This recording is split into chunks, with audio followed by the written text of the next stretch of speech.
Welcome. All right. Good morning, everyone. Good morning.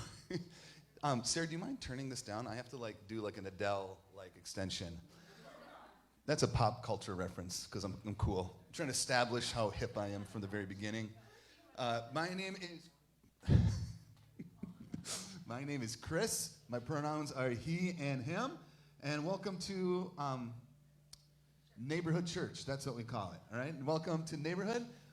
Feel free at any point to get up and get some coffee. If you are watching us on the interwebs, you can do whatever you want because we can't see you. So make yourself comfortable. And if you're watching this at a future point, we're glad that you joined us. It is Donut Sunday, and to establish how relevant we are, we have a donut board because that's what cool people do, I've been told. And so if you want, Mary Carlson, if you are watching, thank you. Mary made that and donated to the church. And if you are newer here, we have bathrooms. They exist. They are down that hallway. And we have, I'm going to knock that right over. We have two of them, so feel free to point to grab some. And if you have kids, are always welcome to join us and party with us here. But we also have neighborhood kids on the other side. So I'm going to read our land recognition because I forgot that's what I'm supposed to start with. So we acknowledge that the Hub is located on traditional, ancestral, and contemporary lands of indigenous people. The Hub resides on land that was cared for and called home by the Ojibwe people, before them Dakota and Northern Cheyenne people, and other native peoples from time immemorial. Ceded by the Ojibwe in an 1854 treaty, this land holds great historical, spiritual, and personal significance for its original stewards, Native nations, and peoples of this region. As a neighborhood church, we are a reconciling community, affirming tribal sovereignty and working to hold ourselves accountable to American Indian peoples and nations. And so, if it is you're newer here, or you're watching online, and you're newer to our community, thank you for joining us. You can go on our website. It is neighborhoodchurchmn.org. And on there you can say, I'm new, get connected, and you can fill out a form, and I'll mail you a card, because who doesn't want a card from me? And I have great grammar, right, Kyle? I have excellent. How do you say great grammar? Well grammar? Something pretty good grammar? Well, good. It's good. I got well grammar. Deep wells of grammar, some might say. I don't know why that's funny, but I make myself giggle all the time. But we'll mail you a card. That's what we're saying. And in that card, there'll be a $5 gift card to Duluth Coffee Company if you want some coffee.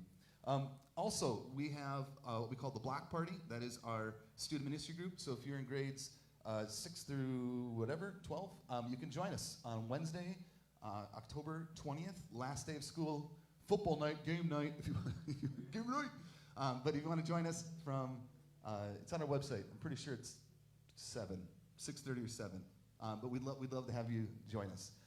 And also, we are we're developing a new webpage, and on that webpage, we're going to have a landing site for things that our community can show up to.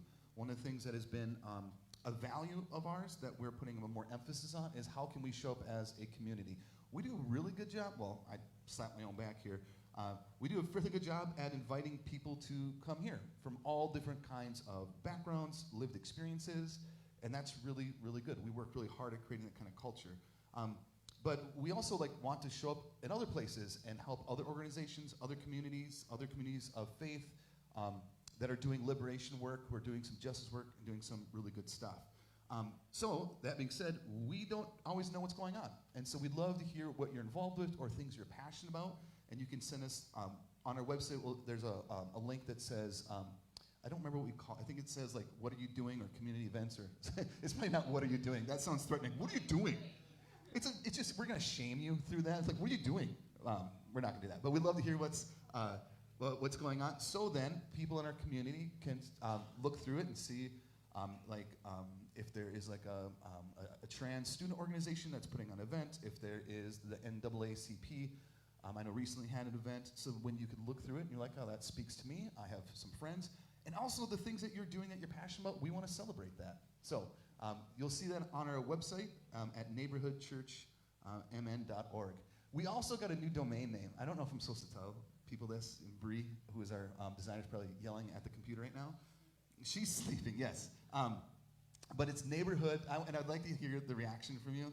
And even online, you can post in the comments. It's neighborhood.love. Huh? Yeah. Steve loves it. Steve with that Santa shirt. He's loving Santa. He loves it. Right? I'm like, is that gonna like communicate something different? Is that gonna be like weird? Like, hey, welcome to go to our website, neighborhood.love.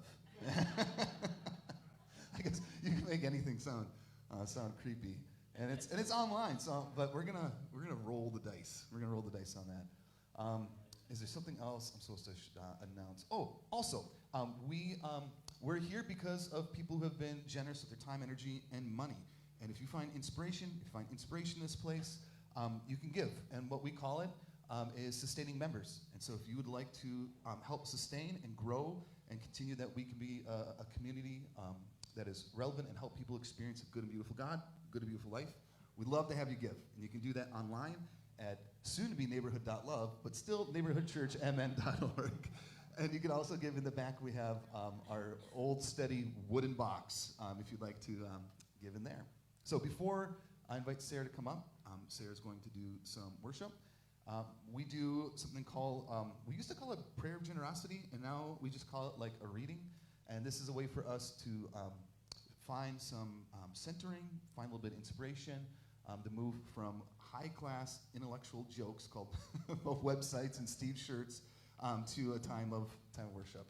And this is Mother Teresa, and it's called Do It Anyway. People are often unreasonable, irrational, and self-centered. Forgive them anyways. If you are kind, people may accuse you of selfish, ulterior motives. Be kind anyway. If you are kind, people may... Oh, I just read that one. If you are successful, you will win some unfaithful friends, and some genuine enemies succeed anyway. If you are honest and sincere, people may deceive you. Be honest and sincere anyway. What you spend years creating, others could destroy overnight. Create anyway. If you find serenity and happiness, some may be jealous. Be happy anyway. The good you do today will often be forgotten. Do good anyway. Give the best you have, and it will never be enough. Give your best anyway. In the final analysis, it is between you and God. It was never between you and them anyways. Welcome up, Sarah.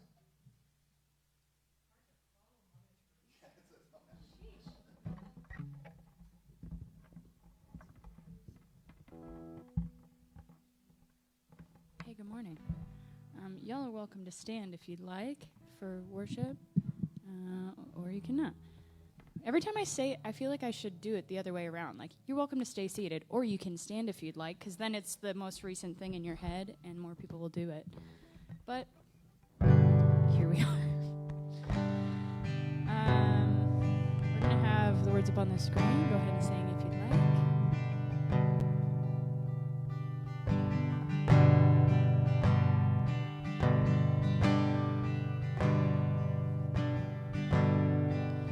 Generous God, giver of life, and every good and perfect gift.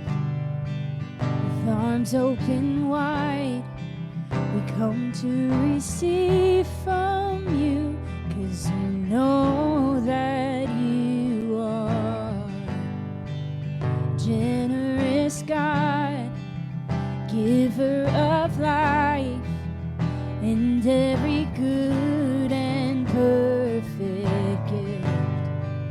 With arms open wide, we come to receive from you, 'cause we know that you'll do exceedingly so much more than we could ask, believe, or imagine. For you are generous with your lavish love. Pour it out on us unending.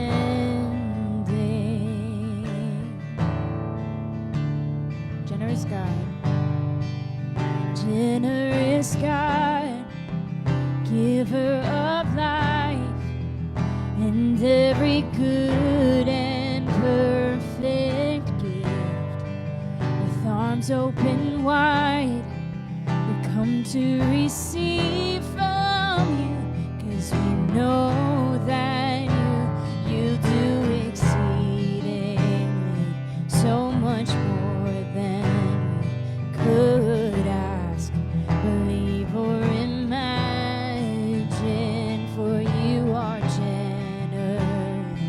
with your lavish love.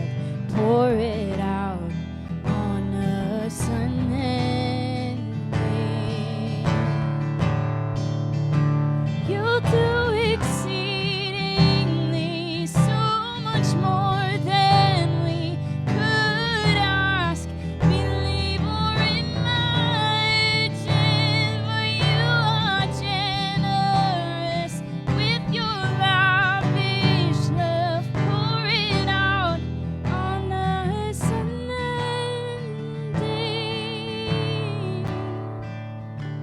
You'll do exceedingly so much more than we could ask, believe, or imagine.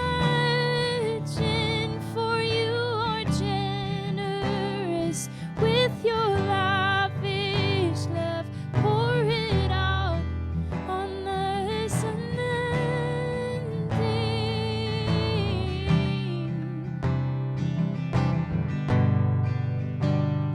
Pour it out on us unending.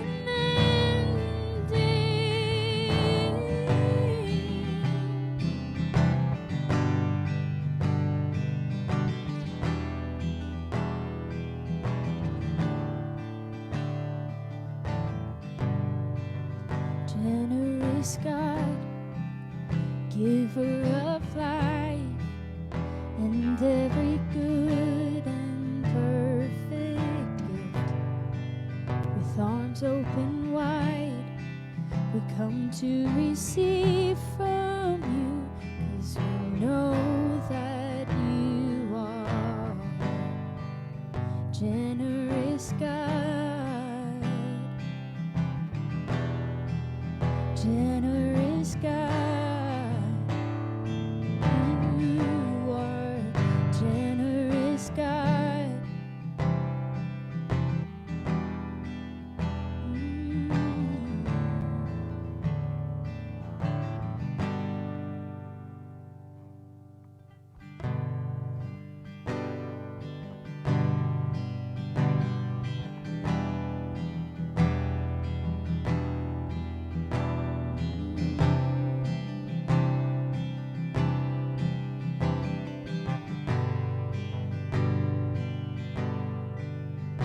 In my weakness,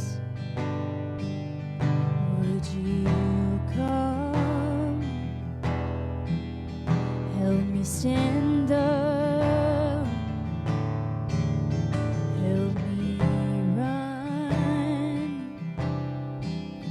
to the shadows of your wings and the comfort that it brings.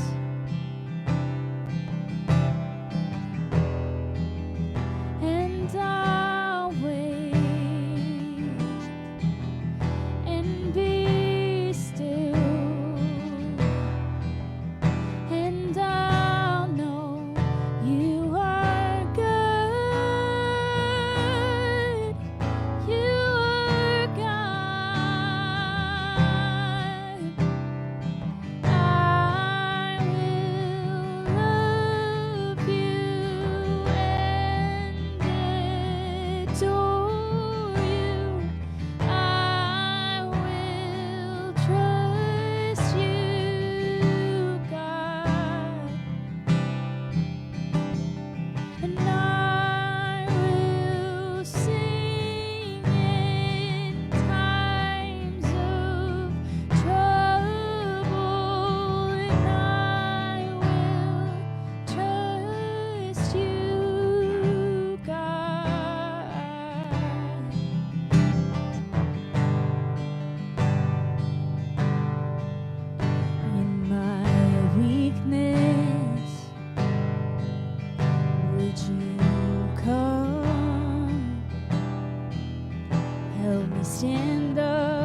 would you teach us how to trust you in every moment, every breath?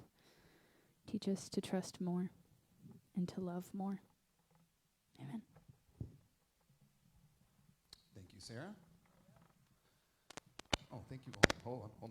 There we go. We got a real professional thing going on over here. There we go. All right. When Right. I think Sarah, I think I think Sarah and Chris working together. I think professional. All right. All right. How are you all doing? Doing all right? How are the donuts? How's the donut? Good, big fan. All right.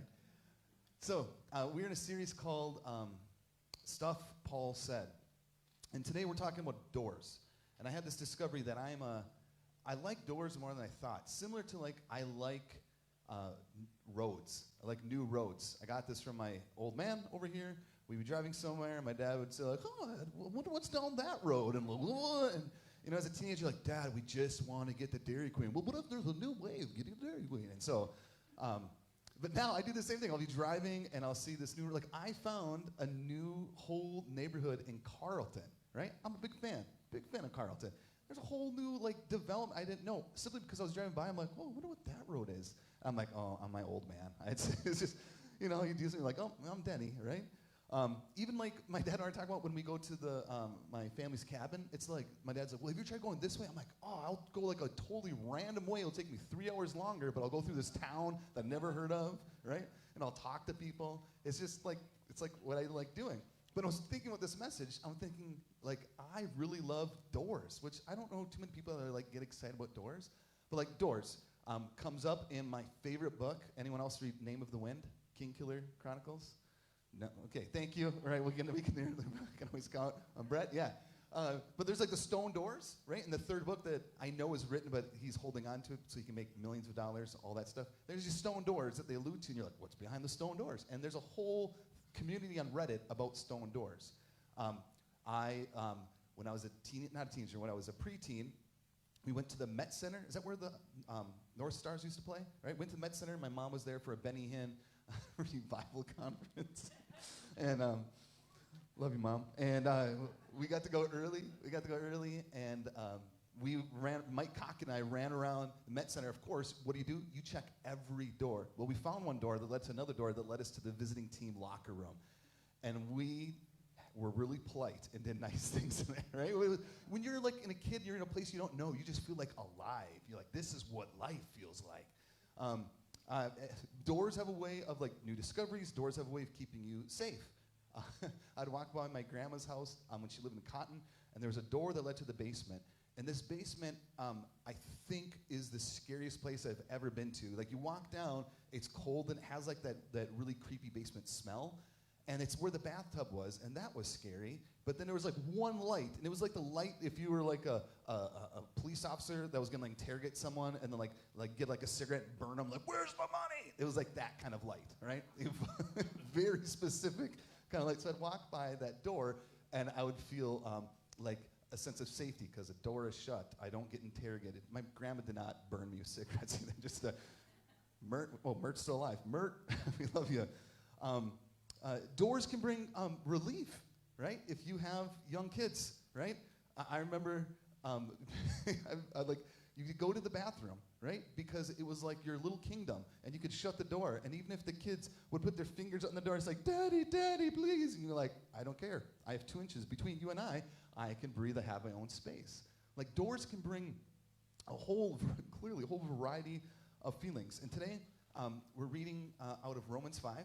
And Eugene Peterson, who did a translation called The Message, he adds this word doors, this idea of these new discoveries. And this is like a verse that I read when I was a sophomore in Bible college. Oh, this is in my notes. Another thing about doors is when I don't know why I'm telling this, and I even had an easy out. I was an RA in college, and I was in Bible college full of Bibles. And on the dorm level, you clearly, women cannot come on the men's side, right? Because the Bible's clear. You can't like hang out with the opposite sex. And so, but as the RA, I had my own room. I didn't have to share with anyone. And my door was right next to the door where people could come in. And I would sneak a woman in there as much as possible. And that was now my partner. That's my wife. And what do we do behind those doors? read your Bible, pray every day. That's what we did. Yeah. College full of Bibles, Bible college. So back to the actual point. Paul talks about this door, and this is one of those times where I've read the Bible. There's times where I read the Bible and I'm like, oh, that's really cool. And there's times where if it's in the Bible or it's in nature or it's in some experience where you just like have like a aha moment. It's like a landmark experience. And when I was a freshman or sophomore, I read this verse and it was like opened up this whole new way of existing, this whole new way of being in relation with God. Because previously, I had the gospel of if and when, right? Gospel of if and when is like, I'll be worth God, I'll be worth the love of God if I will experience forgiveness when. And that just led to a whole life of shame, and it never felt enough. And when I read this verse, I finally thought like, well, maybe there's just a different way. Maybe there's a way of existing with God that can be something different than what I previously knew.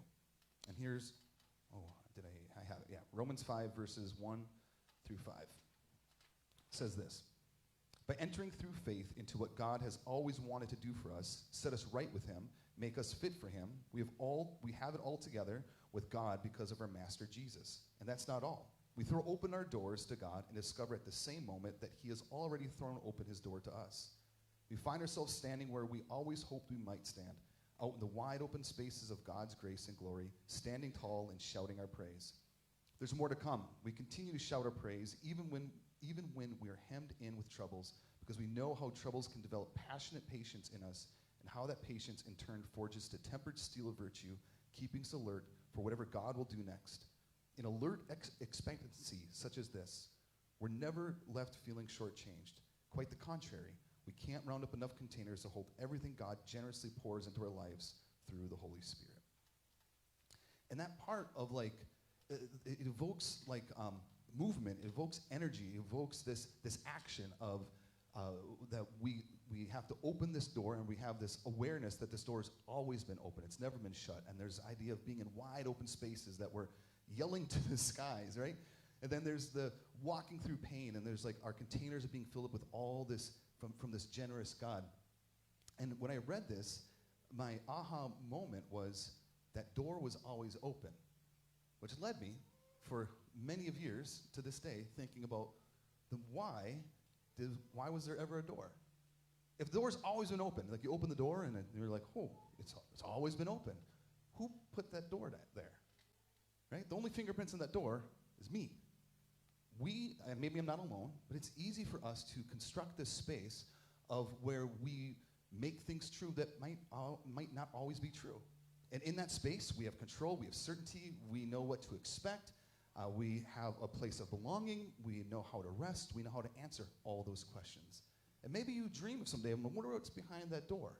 But when you have the gospel of if and when, like you think, well, it's not my way, it's not my place to judge what could be out there, because there's a good God and God will take care of me, and I don't need to ask those questions. I don't need to go through the door. I should just be happy with what I have now.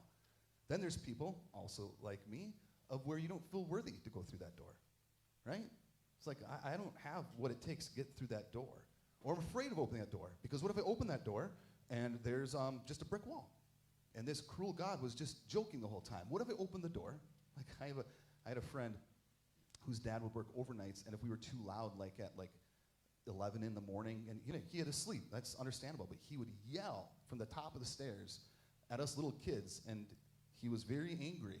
And when I think sometimes of unhealthy view of God, I think of God yelling at the top of the stairs, yelling at me, opening the door, and God yelling, who do you think you are opening that door?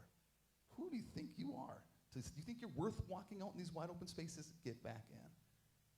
And so then there's times of where that whole idea of thinking I'm not worth comes from this idea of this theology of depravity, right? That I'm just not worth that. Like God, thank God that God murdered his son, right? And there's blood, because then I'm lucky. There's just enough of love for me just to kind of squeak by. When we start at a place of depravity or original sin, that can be a toxic view of viewing yourself, because at the deepest part of you is something unlovable.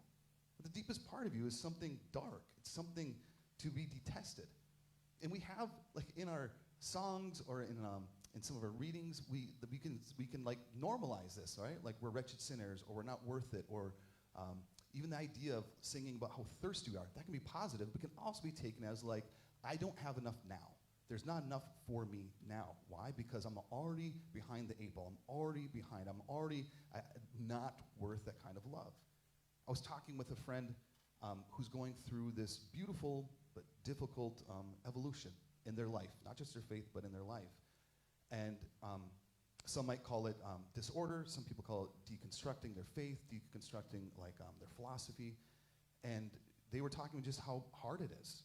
And I started sharing of like, well, when I was going through that, and maybe to a sense we're always going to be going through it, right? I don't always. I mean, I don't wish. This is a tangent. I saw someone yesterday on Twitter say people who go through deconstruction, which in our community there's been a lot of people who are going through it. And one person said, people go through deconstruction just so that they can sin, not feel bad about it. I'm like, yeah, that's why people like spend 20 years in a faith community and just wake up one day and say, you know what, it'll be really fun.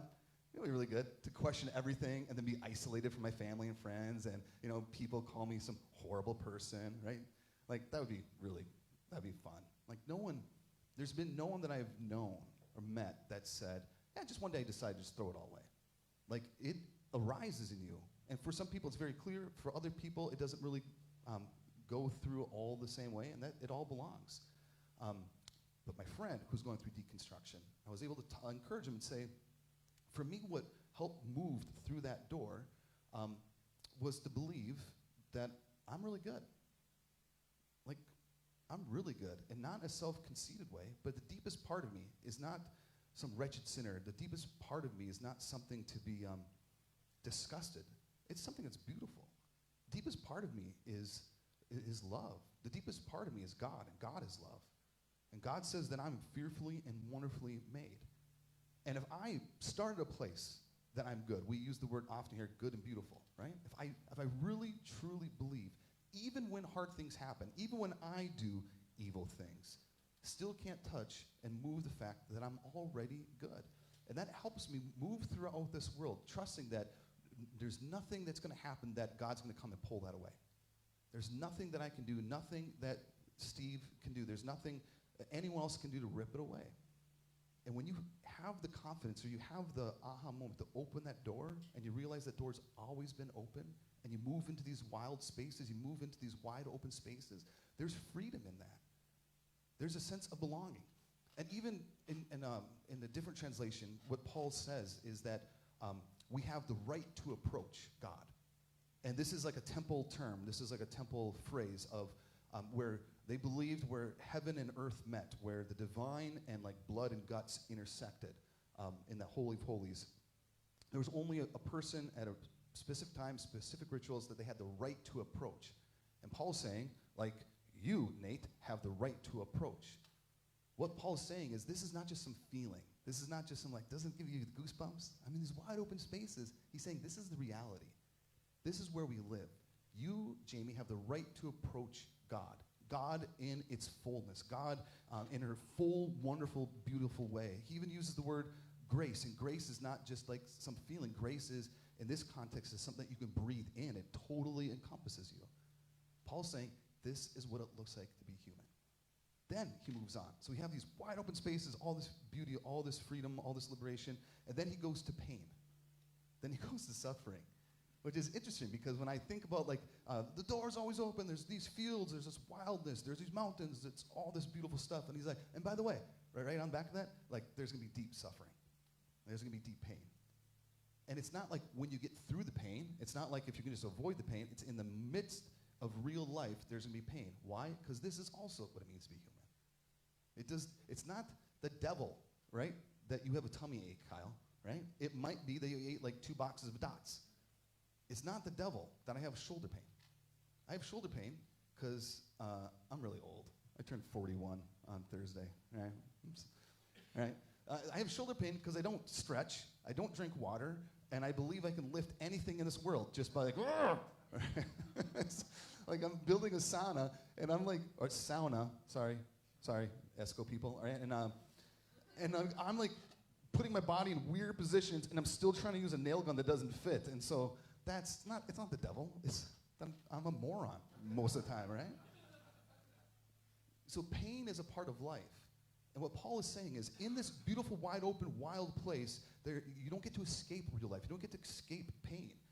But he says, but if you're aware of the pain, if you're present with this pain, then there can be this transformation that builds patience, that builds this virtue, that builds character, that leads to this hope. In Taoism, I was reading about how you can either, life can be like in the ocean, it can be in a lake of where we think of ourselves as these rocks, and the waves come and hit it. We're like, I can take this wave, I am strong, man. Wave after wave, you're like, I can withstand it because I got this, right? But after a while, even if you're strong, it's going to erode you away a little bit by a little bit, right? In what Taoism said, it says, instead of being the rock, be the duck. Be on the water, roll with the water. You can move with it, you can sense it. You don't get to escape it, but you don't have to let it hit you over and over. You can ride with that pain. You can ride with that suffering, right? And I love that. I tell myself, like, just be the duck. Be the duck, man. You got this. Be the duck, right? So if we're willing to participate in that pain, it really then can transform us into something better. And the reason I like it is that it all belongs.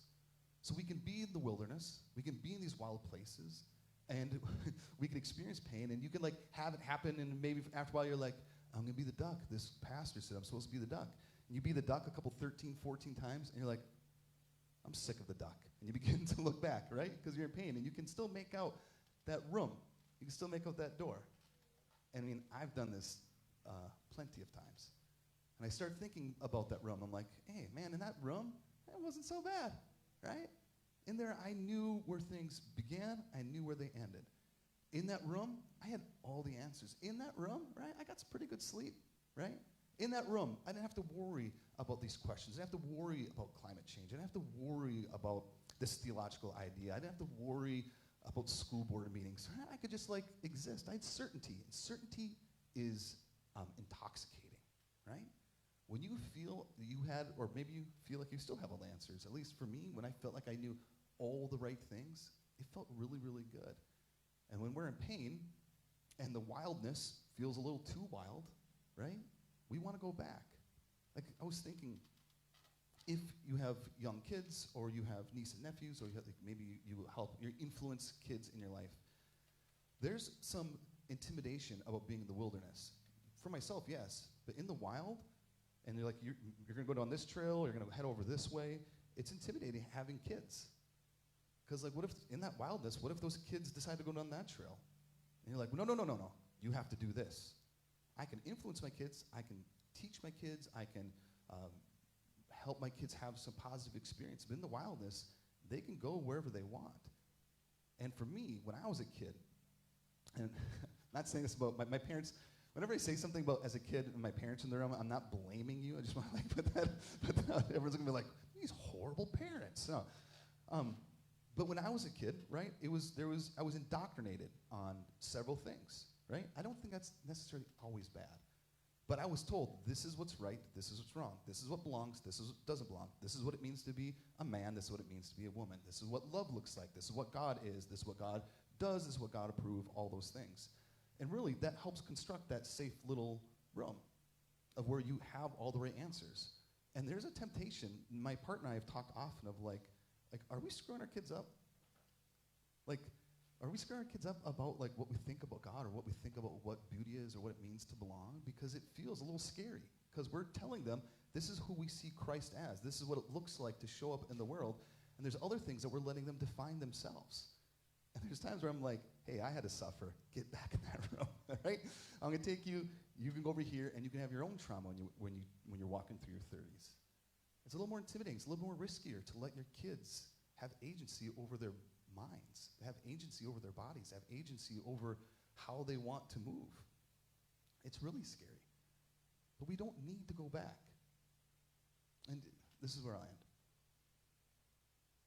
During COVID, well, still COVID, right, in pandemic, it was hard for a lot of reasons, for obvious reasons for all of us. But it's easy when you're in that space, when you're in that room that you've constructed, to feel like you're isolated or you're unique to this pain. I've had a chance to connect with some more pastors. Um, and I've been talking about, like, hey, what's church like? And met with several people, and it's hard. It's hard right now. Like, many jobs, doing school, right? Middle school. It's just difficult. And it's easy when I'm in that space just think I'm unique to this pain. And when I live in that closet, when I live in that room, I can like have a little poo-poo party and say, I'm the only one. And what I've learned is that it's really hard for everybody. I'm not the only individual that wants to go to bed at 4 p.m., right? Like Nate texted me Friday, and he's like, hey, do you like hot sauce? I'm like, I'm going to bed. Like Friday night, people are like, let's go have fun. I'm like, let's go to bed, right?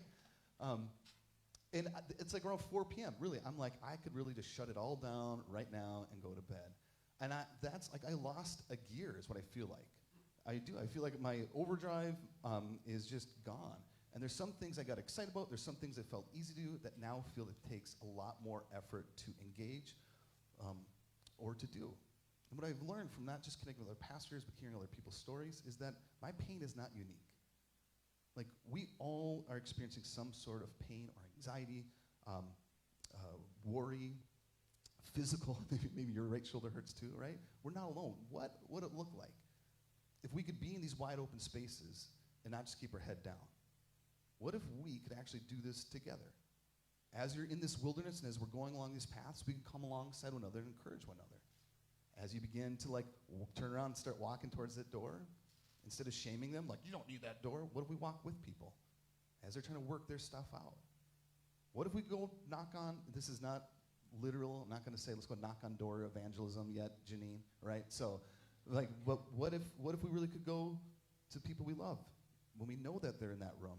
We can knock on doors, invite people to come out and play, invite people to come out and like exist and move in this wild, beautiful space. So here's my encouragement. If you are in the wilderness and you're loving it, if you're in the wilderness and you're the duck and you're riding the waves, right, and you're exhausted, if you're headed back towards that door, or if you're in behind that door questioning what's on the other side of that, you are not alone. You are deeply loved, and you are good. I had the honor to speak to a football team who was going back to Aitkin for the first time.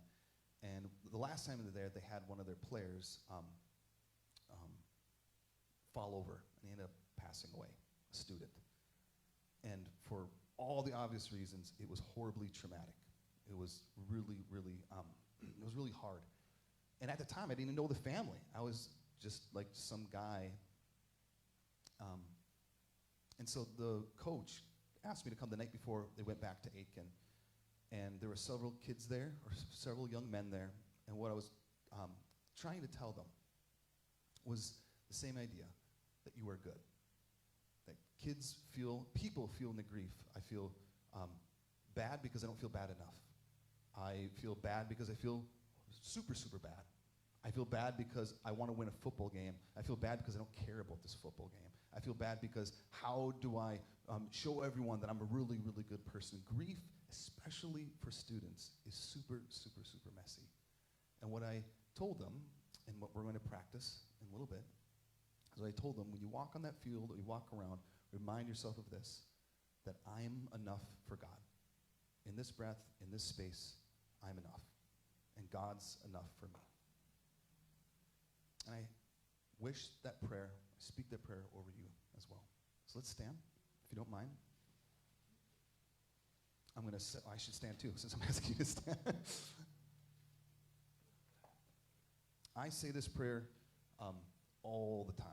All the time. Stand if you're able to, if you don't want to, right? It's fine, right? What you don't have to do, this is something that I do, is I close my eyes, especially when I feel anxiety, especially when I feel that shame of the gospel of if and when. I put my hand on my chest, and I say, I'm enough for God. God's enough for me. I'm enough for God. God's enough for me. So God, we love you. And I thank you that door has always been open. pray for my friends here, online, who are listening, a podcast, that wherever, if we're in the wild or in the room, all of it belongs. And you give us what we need. Will we receive what you've always given us, that deep sense of love, that deep goodness, that deep sense of belonging. And that we can move through pain, we can move through joy, we can move through grief. And nothing can take that love away from us. So God, thank you that I'm enough for you and you're enough for me. Amen. All right. Well, friends, thank you for coming to Neighborhood Church. We're going to put some music on. Feel free to get some coffee and enjoy the rest of your weekend.